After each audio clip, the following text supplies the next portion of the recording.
15 August 1975। মৃত্যুর নগ্ন পদধ্বনি ধানমন্ডির ঐতিহাসিক 32 নম্বর সড়কে।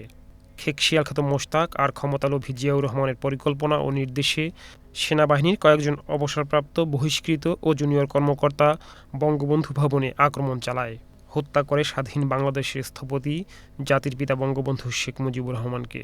হত্যা করে বঙ্গবন্ধু ভবনে অবস্থানরত পরিবারের অন্যান্য সদস্যদের। বঙ্গবন্ধুর কনিষ্ঠ পুত্র 11 বছরের ছোট্ট শিশু রাসেল শেষবারের মতো মায়ের কাছে যেতে চেয়েছিল। তাকেও নির্মমভাবে হত্যা করে ঘাতকরা। আব্দুল মাজেদ সেই বর্বর ঘাতকদেরই একজন।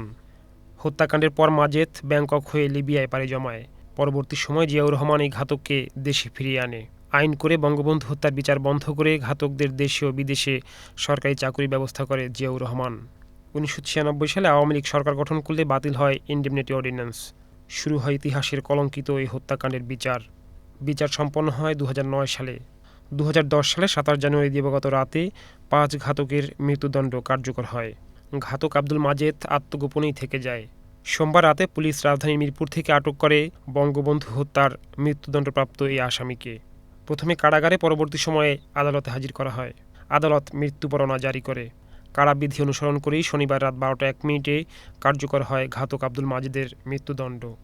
বঙ্গবন্ধুর আত্মস্বীকৃত খুনি ক্যাপ্টেন বরখাস্ত মাজেদের মৃত্যুদণ্ড 12টা 1 মিনিটে কার্যকর করা হয়েছে এবং এর মাধ্যমে বাঙালি জাতি, বাংলার মাটি আবারও কলঙ্কমুক্ত হলো। মাজেদের এই ফাঁসি জাতিকে যেমনি স্বস্তি দিয়েছে, একই সঙ্গে দায় মুক্তি দিয়েছে ইতিহাসকে। সুজন হালদার, বাংলাদেশ টেলিভিশন।